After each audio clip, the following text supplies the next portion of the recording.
இவாஞ்சலிஸ்ட் பால் பாலபாஸ்கரன் கொடுக்கும் அனுதினமும் சிலுவையை சுமப்போம் என்ற நிகழ்ச்சி மூலம் உங்கள் அனைவரையும் சந்திப்பதில் பெரும் மகிழ்ச்சி அடைகிறோம்.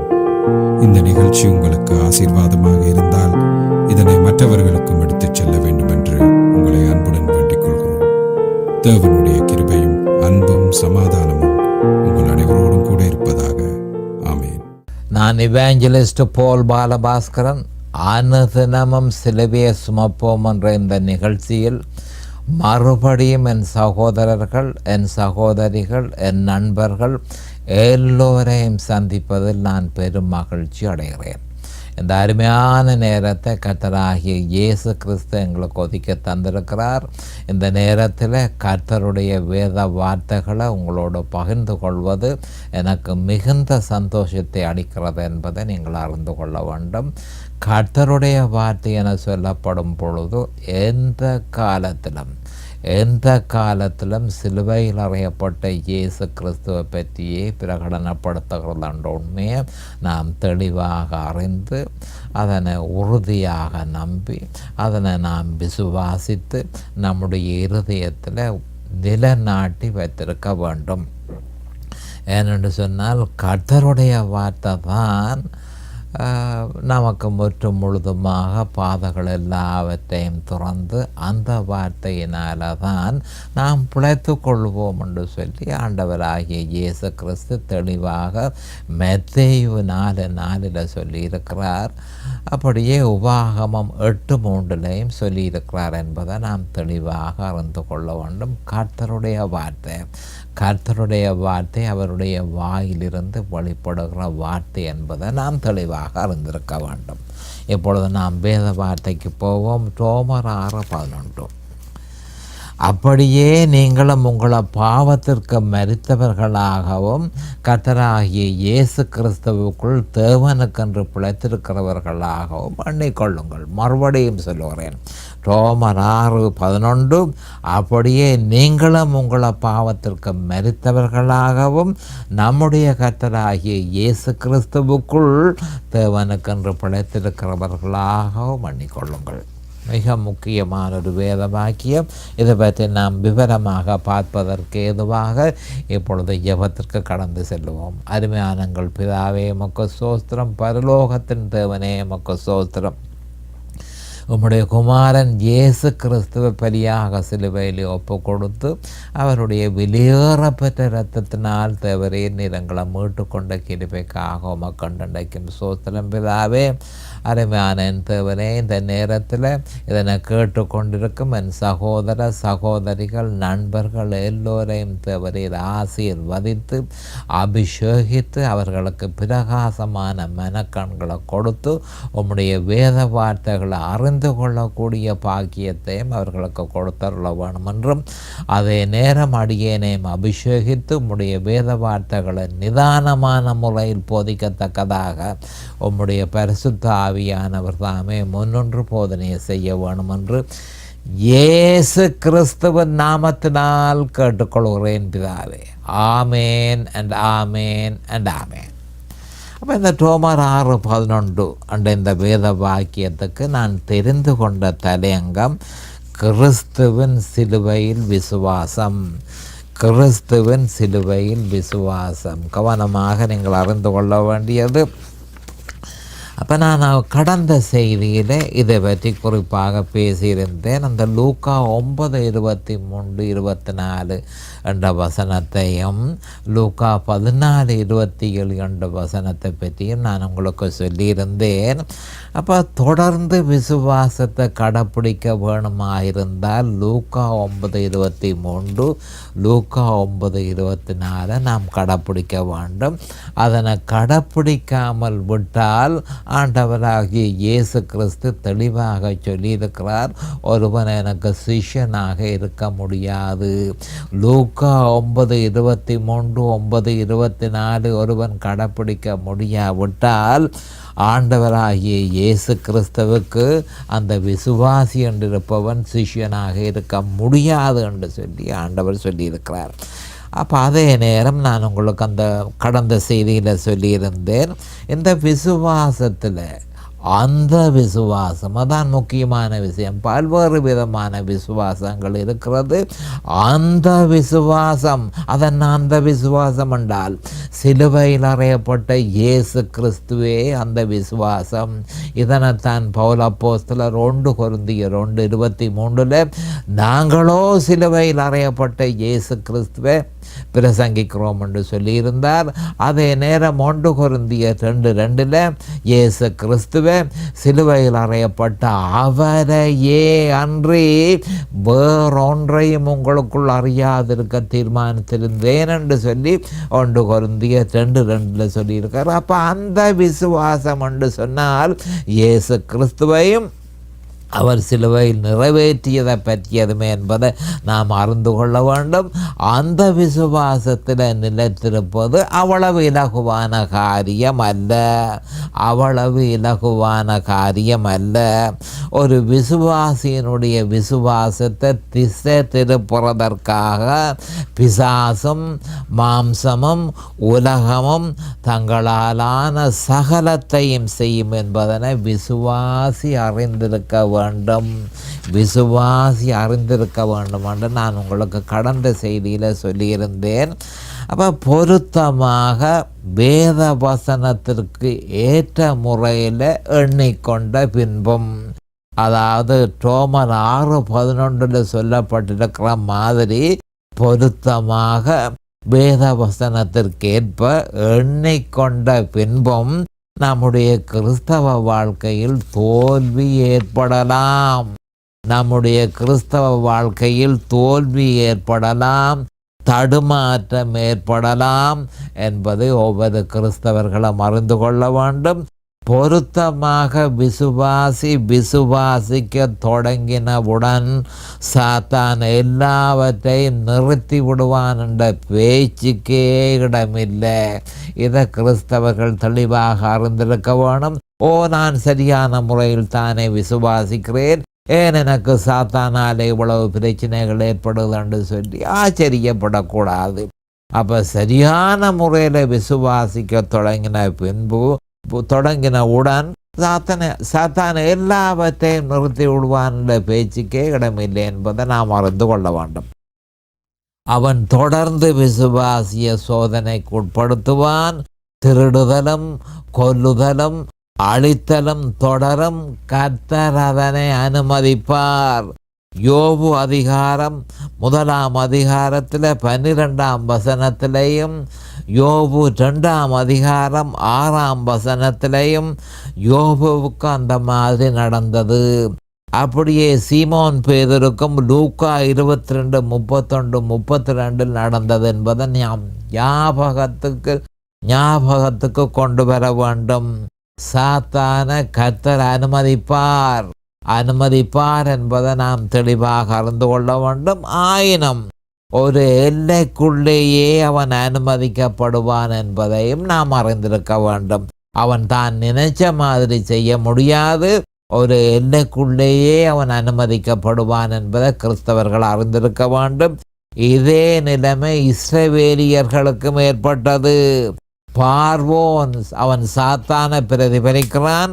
இந்த பார்வோன் போராட்டம் இல்லாமல் எதனையும் விட்டு கொடுக்கவில்லை. யாத்ராகமம் 5 மோசேயும் ஆரோனும் 7 தரம் பார்வோனுக்கு முன்பாக சென்று என் ஜனங்களை போக விடு என்று ஆண்டவர் சொன்ன அதே வார்த்தையை சொல்லி 7 தரம் பார்வோனிடத்தில் அவர்கள் போயிருந்தார்கள் என்பதை நாம் அறிந்து கொள்ள வேணும். கர்த்தராகிய ஆண்டவர் ஆவிக்குரிய உலகத்தில் இந்த மிக முக்கியமான வார்த்தையை ஏற்கனவே சொல்லியிருக்கிறார். அதன் அந்த வார்த்தை என் ஜனங்களை போக விடு என்று கட்டளை ஏற்கனவே கொடுத்திருக்கிறார். ஆயினும் அவ்வளவு இலகுவாக இஸ்ரவேலியர்கள் பார்வோனிடமிருந்து விடுதலை பெற முடியவில்லை என்பதை நாம் அறிந்திருக்க வேண்டும். ஆனபடியால் நாம் பெரும் ஆவிக்குரிய யுத்தத்தில் ஈடுபட்டிருக்கிறோம் என்பது ஒவ்வொரு கிறிஸ்தவனும் மறந்துவிடக்கூடாது. பெருமாவைக்குரிய யுத்தம், நினைச்சு பார்க்க முடியாத, கண்ணால கண்டு அறிய முடியாத மகாபாரிய யுத்தம் நடந்து கொண்டிருக்கிறது என்பது ஒவ்வொரு கிறிஸ்தவனும் அறிந்து கொள்ள வேண்டும். இது பற்றி எபேசியர் 6:12 பரிசுத்த ஆவியானவர் பவுல் அப்போஸ்தலர் மூலமாக, ஏனெனில் மாம்சத்தோடும் இரத்தத்தோடும் அல்ல, துரத்தனங்களோடும் அதிகாரங்களோடும் இப்பிரபஞ்சத்தின் அந்தகார லோகாதிபதிகளோடும் வான மண்டலங்களில் உள்ள பொல்லாத ஆவிகளின் சேனைகளோடும் நமக்கு கிறிஸ்தவர்களாகிய நமக்கு போராட்டம் உண்டு என்று சொல்லி பரிசுத்த ஆவியானவர் பவுல் அப்போஸ்தலர் மூலம் வலியுறுத்தி இருக்கிறார். சாத்தான் போராட்டம் இல்லாமல் தன்னுடைய இடைய, கவனமாக கேட்டுக்கொள்ளுங்கள், போராட்டம் இல்லாமல் தன்னுடைய இடையை கைவிடப் போவதில்லை. இறுதியில் இஸ்ரவேலியர்கள் பொன்னுடனும் வெள்ளியுடனும் எகிப்தை விட்டு சென்றார்கள் என்று சொல்லப்பட்டிருக்கிறது. எவ்வளவாக சாத்தான் அவர்கள் தொடர்ந்து அந்த விசுவாசத்தில் நிலைத்திருந்தபடியினால் எகிப்தை விட்டு வெளியால போகும் பொழுது வெகுமதியுடன் அவர்கள் சென்றார்கள். அப்போ யுத்தம் தொடர்ந்து நடந்தது. பார்வோன் அழிக்கப்பட்டான். இஸ்ரவேலியர்கள் வெற்றியோடு வெளியேறி விடுதலையை பெற்றுக்கொண்டார்கள் என்பதை நாம் அறிந்து கொள்ள வேண்டும்.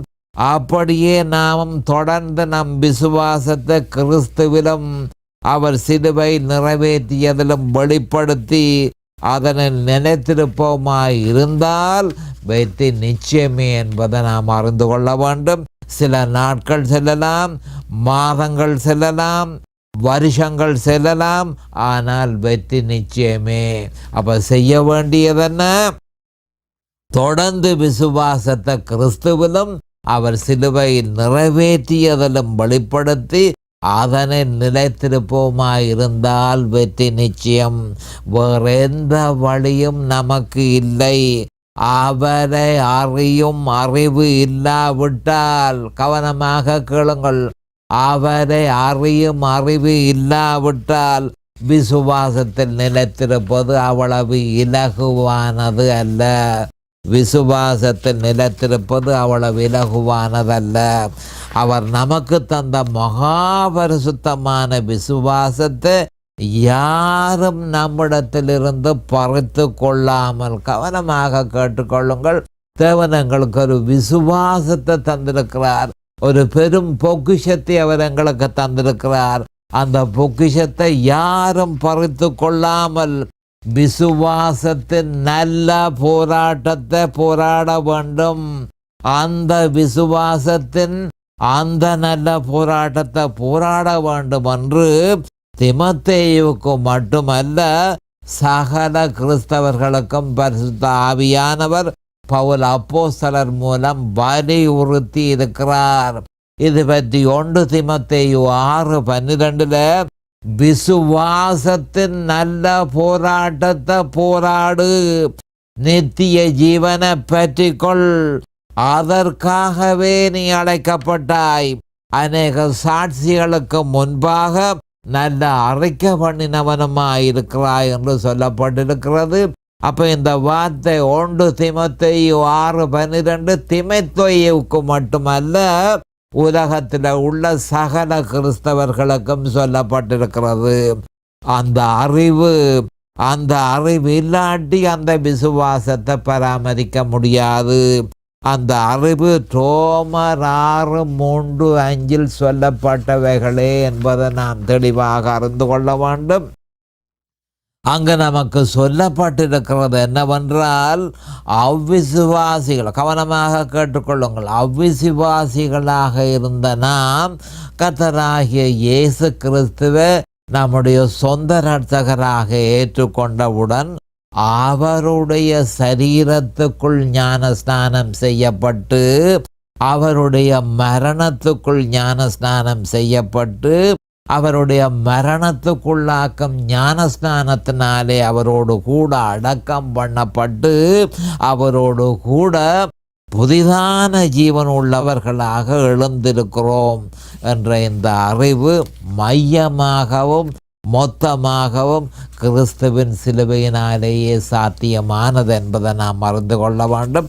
அப்போ என்ன நான் சொல்லுகிறேன் என்று சொல்லிக்க, இயேசு கிறிஸ்துவை சொந்த இரட்சகராக ஏற்றுக்கொண்டவுடன் அவருடைய சரீரத்துக்குள்ள இணைந்து அவருடைய மரணத்துக்குள்ள இணைந்து, அதனுடைய அர்த்தம் என்ன? அவரோடு கூட சிலுவையிலே அறையப்பட்டு, அவரோடு கூட அடக்கம் பண்ணப்பட்டு, அவரோடு கூட உயிர் தெழுந்து, அவரில் இப்பொழுது பிழைத்திருக்கிறேன், புதிதான ஜீவன் உள்ளவனாக இருக்கிறேன் என்ற அந்த அறிவு மிக முக்கியமான ஒரு விஷயம். அது மொத்தமாக இருக்க வேணும், அது மையமாக இருக்க வேணும். அது கிறிஸ்துவின் சிலுவையினாலேயே சாத்தியமானது என்பதையும் அறிந்து கொள்ள வேண்டும். ஆனபடியால் தான் பரிசுத்த ஆவியானவர் பவுல் அப்போஸ்தலன் மூலம் கொரிந்தியர்களுக்கும் நமக்கும் இயேசு கிறிஸ்துவை சிலுவையில் அறையப்பட்ட அவரையே அன்றி வேறொன்றையும் உங்களுக்குள் அறியாதிருக்க தீர்மானித்திருந்தேன் என்று சொல்லி 1 கொரிந்தியர் 2:2 சொல்லியிருக்கிறார். அப்போ அது கொரிந்திய கிறிஸ்தவர்களுக்கு மட்டுமல்ல, நமக்கும் சேர்த்தே சொல்லப்பட்டிருக்கிறது என்பதை நாம் அறிந்து கொள்ள வேண்டும். விசுவாசி இதனை அறிந்து தொடர்ந்து எண்ணிக்கொள்ள வேண்டியது என்னவென்றால், ரோமர் 6ஆம் அதிகாரத்திலிருந்து நாம் பெற்றுக்கொண்ட அறிவின் மூலம், ரோமர் 6ஆம் அதிகாரத்திலிருந்து நாம் பெற்றுக்கொண்ட அறிவின் மூலம் அந்த பாவத்துக்கு மரித்திருப்பதாகவும், அந்த பாவத்தை விட்டு விசுவாசத்தின் மூலம் விலகி இருப்பதனால் அது தன்னை ஆளுவதற்கு வல்லமை அற்று இருப்பதையும் அறிந்து கொள்ள வேண்டும். நான் அந்த பாவத்துக்கு மரித்திருக்கிறேன், ஆனபடியினால் அந்த பாவம் என்னை ஆளுகை செய்ய முடியாது, என்னை ஆளுகை செய்கிறதற்கு வல்லமை அற்று இருப்பதையும் நாம் தெளிவாக அறிந்து கொள்ள வேண்டும். இதன் நிமித்தமே பாவமற்ற ஜெயம் கொண்ட கிறிஸ்தவ வாழ்க்கையை வாழ முடியும் என்பதனை அறிந்து, அவருடைய குமாரனை பற்றும் விசுவாசத்தினால் ஒரு விசுவாசி பிழைத்திருக்க வேண்டும் என்று சொல்லி கலாத்தியர் 2:20 சொல்லப்பட்டிருக்கிறது. அப்போ சிலுவையில் அறையப்பட்ட இயேசு கிறிஸ்துவை பற்றிய செய்தியே பாவியை ரட்சிக்கிறது, அதுவே சிறப்பட்டவர்களை விடுவிக்கிறது, விசுவாசிக்கு தொடர்ச்சியான வெற்றியை கொடுக்கிறது. கவனமாக கேட்டுக்கொள்ளுங்கள், மறுபடியும் சொல்லுகிறேன். சிலுவையில் அறையப்பட்ட இயேசு கிறிஸ்துவை பற்றிய அறிவு, அந்த அறிவு என்ன செய்யுது என்று சொன்னால், பாவியை ரட்சிக்கிறது, சிறப்பட்டவர்களை விடுவிக்கிறது, விசுவாசிகளுக்கு தொடர்ச்சியான வெற்றியை கொடுக்கிறது. இந்த அறிவை பற்றியே பவுல் அப்போஸ்தலர் பேசுகிறார். இந்த அறிவு விசுவாசத்தில் முதிர்ச்சி அடைய உதவும் என்பதை நாம் தெளிவாக அறிந்திருக்க வேண்டும். மீண்டும் விசுவாசி தனக்குள் நாட்டப்பட்ட திவ்ய சுபாவத்தினால் தான் பிழைத்திருக்கிறேன் என்பதனை அறிந்து வேத வாக்கியத்திற்கேற்ப நடப்பதற்கு போதிய பலத்தை பரிசுத்த ஆவியானவர் தருவார் என்பதனை அறிந்து அதனையும் எண்ணிக்கொள்ள வேண்டும். மறுபடியும் சொல்லுகிறேன், மிக முக்கியமான ஒரு விஷயம்,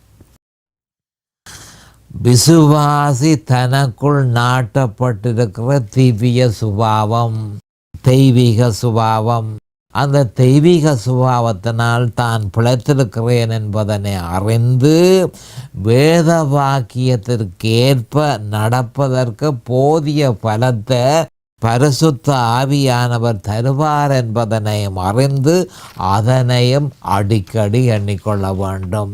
ஏனென்றால் இல்லை, கவனமாக கேளுங்கள். ரோமர் 6:11 அந்த மெயின் தீம் என்ன சொல்லுதென்று சொன்னால், அறிய வேண்டும், அறிந்து கொள்ள வேண்டும், அறிந்ததை எண்ணிக்கொள்ள வேண்டும். அப்போ அறிய வேண்டும், எண்ணிக்கொள்ள வேண்டும், அறிய வேண்டும், எண்ணிக்கொள்ள வேண்டும். அப்போ அறிய வேண்டியதை விவரமாக அறிந்ததை நாம் எண்ணிக்கொள்ள வேண்டும், அடிக்கடி எண்ணிக்கொள்ள வேண்டும். அடிக்கடி விசுவாசிக்க வேண்டும் என்று சொல்லி ரோமர் 6:11 சொல்லப்பட்டிருக்கிறது. அப்போ எண்ணிக்கொள்ளுங்கள் என்பது நிகழ்காலத்தை பற்றியது. எண்ணிக்கொள்ளுங்கள் நிகழ்காலத்தை பற்றியது. தொடர்ச்சியாக எண்ணிக்கொள்ள வேண்டும் என எதிர்பார்க்கப்படுகிறது. இது ஒரு தொடர்ச்சியான வேலை. லூக்கா 9:23 தெளிவாக சொல்லப்பட்டிருக்கு. இது ஒரு தொடர்ச்சியான வேலை. அடுத்ததாக இது ஒரு கட்டளை, கமாண்ட்மெண்ட். ஒரு கமாண்ட்மெண்ட் என்றதை நாம் அறிந்து கொள்ள வேண்டும். அப்போ மீண்டும் மீண்டும் தொடர்ந்து எண்ணிக்கொள்ள வேண்டும். நாளாந்த கிறிஸ்தவ வாழ்க்கையில் இது ஒரு முக்கிய பங்கை எடுத்துக்கொள்கிறது. இது ஒரு தேவ கட்டளை. இது ஒரு தேவ கட்டளையாக இருக்கிறபடியினால் நான் தொடர்ந்து செய்ய வேண்டும் என்று சொல்லி விசுவாசி தனக்குள் முடிவெடுத்திருக்க வேண்டும். அப்போ அதை எப்போ முடிவெடுக்க வேண்டும் என்று சொன்னால், நாம் உணரும் பொழுது அல்ல, சிந்திக்கும் பொழுது அல்ல, அல்லது இது செயற்படுமோ செயற்படாதோ என்று நாம் யோசிக்கும் பொழுது அல்ல, தோல்வி ஏற்படும் பொழுதும் எண்ணிக்கொள்ள வேண்டும். மறுபடியும் சொல்லுகிறேன், எப்போ எண்ணிக்கொள்ள வேண்டும்? அறிந்து எண்ணிக்கொள்ள வேண்டும்.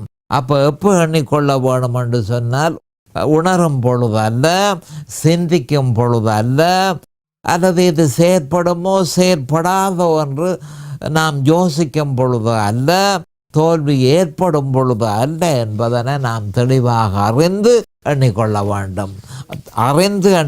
வேண்டும். மேலும் எண்ணிக்கொள்வது ஒரு கணக்கியல் சொல்லுது, அக்கௌண்டன்சி டேர்ம்ஸ் என்றதை தெளிவாக அறிந்து கொள்ள வேண்டும். இதன் மூலம் நமக்கு சொல்லப்படுவது என்னவென்றால், நம்முடைய கணக்கை நாம் ஒப்பிட்டு பார்க்க வேண்டும்.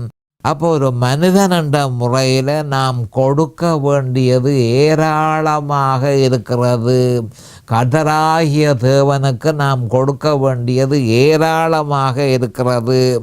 கிறிஸ்து சிலுவையில் நம் சார்பில் செய்து முடித்ததன் நிமித்தம் நம்முடைய கணக்கில் வரவிலிடப்பட்ட தொகையோடு ஒப்பிட்டு பார்த்து உணர்ந்து கொள்வோமாக. இது ஒரு முக்கியமான ஒரு விஷயம். அடிக்கடி உணர்ந்து கொள்ள வேணும். என்னென்று, அதாவது இயேசு கிறிஸ்து சிலுவையிலே எனக்காக மரித்ததன் மூலம் என்னுடைய கணக்கிலே எவ்வளவு வரவு வைக்கப்பட்டிருக்கிறது என்றதை அறிந்து, அப்போ நம்முடைய கடன்களோட இதை ஒப்பிட்டு பார்க்கும் பொழுது எவ்வளவாய் கர்த்தர் எனக்கு பெரிய நன்மையை செய்திருக்கிறார் என்று சொல்லி நாம் இலகுவாக அறிந்து கொள்ள முடியும். ஆனபடியால் அந்த பாவம் இனிமேலும் நம்மில் ஆதிக்கம் செலுத்த முடியாது. ரோமர் 6:1 10 வரையும் சொல்லப்பட்டிருப்பவைகளை ஆதாரமாக எடுத்து அதன் அடிப்படையில் பவுல் அப்போஸ்தலர் 2 உண்மைகளை தருகிறார். முதலாவது, விசுவாசி சுயாதீனத்தோடு நிரந்தர உறவுள்ளவனாக இருக்கிறான். ஆனபடியால் பாவ சுபாவத்துக்கு அவன் கீழ்ப்படிய வேண்டியதில்லை. அவனில் நாட்டப்பட்டிருக்கிறபடியால். 2வது, தெய்வீக சுபாவம் அவனில் நாட்டப்பட்டிருக்கிறபடியால் அது அவனுக்கு தேவனுடைய சித்தத்தை அறிவதற்கும்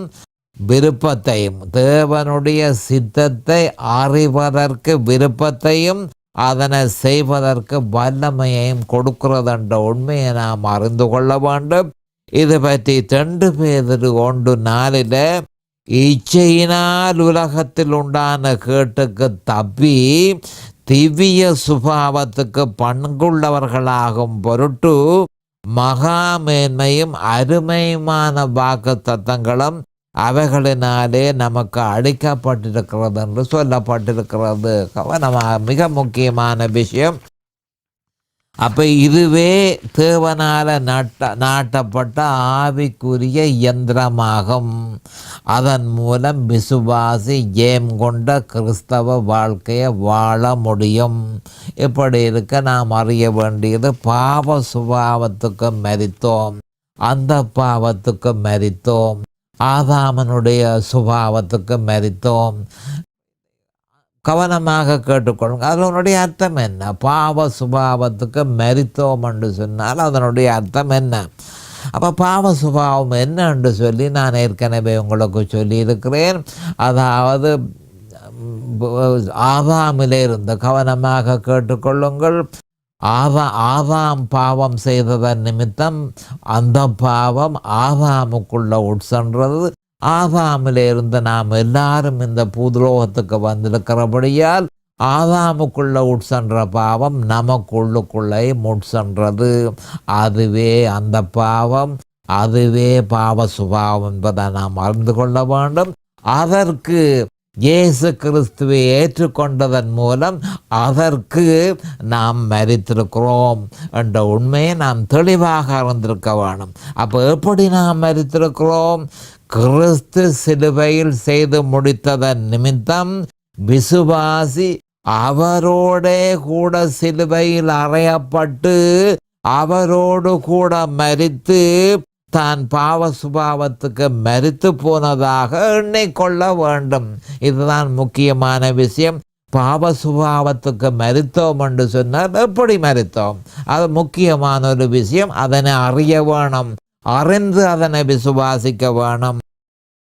அப்ப கிறிஸ்து சிலுவையில் செய்து முடித்ததன் நிமித்தம் விசுவாசி அவரோடு கூட சிலுவையில் அறையப்பட்டு அவரோடு கூட மரித்து அவரோடு கூட அடக்கம் பண்ணப்பட்டு அவரோடு கூட உயிர்த்தெழுந்து தான் பாவ சுபாவத்துக்கு மரித்து தேவனுக்கு தான் பிழைத்திருக்கிறேன் என்று சொல்லி அவன் எண்ணிக்கொள்ள வேண்டும். அப்போ எண்ணிக்கொள்வது அந்த பாவத்துக்கு மரித்திருப்பது மட்டுமல்ல, பரிசுத்த ஆவியானவர் நம்மில் செய்ய போகிற வேலையை பற்றியும் எண்ணிக்கொள்ள வேண்டும்.